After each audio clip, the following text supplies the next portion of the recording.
जय पवार. दादा काय सांगाल आज जनतेच्या बारामतीमध्ये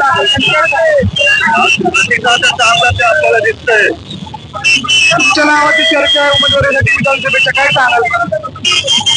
तो निर्णय दादा आणि पक्षाचे प्रमुख नेते घेतील. तुम्ही इच्छुक आहात का उमेदवारीसाठी?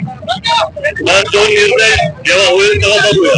कारण मोठं शक्ती प्रदर्शन आज बारामतीमध्ये होतं. जनसंवाद यात्रेची सुरुवात बारामतीतून झाली आणि आज पुन्हा यात्रा बारामतीमध्ये दाखल झाली. काय काय सांगाल, कसा प्रतिसाद मिळतोय? प्रतिसाद तर आता दादा महाराष्ट्रभर फिरतात, त्यांना दर्शन पाहणारी चांगला प्रतिसाद आहे. आपण बघत असतात, मला वाटतं आज गाडीसाठी कमीत कमी 200 बाईक तरी असतील. मोठं प्रदर्शन शहरामध्ये म्हणजे बारामतीमध्ये आजवर असं प्रदर्शन कधी नव्हतं झालं शक्ती प्रदर्शन. तसं शक्ती प्रदर्शन आज बारामतीत होतंय. म्हणजे कसं पाहिजे तुम्ही याकडे? चांगलंच वाटतंय, सगळ्यांचं प्रेम दिसतंय दादांवरती, तर मला बरंच वाटतं. तेव्हा आपल्या बरोबर जय पवार. दीपक पडकर बारामती.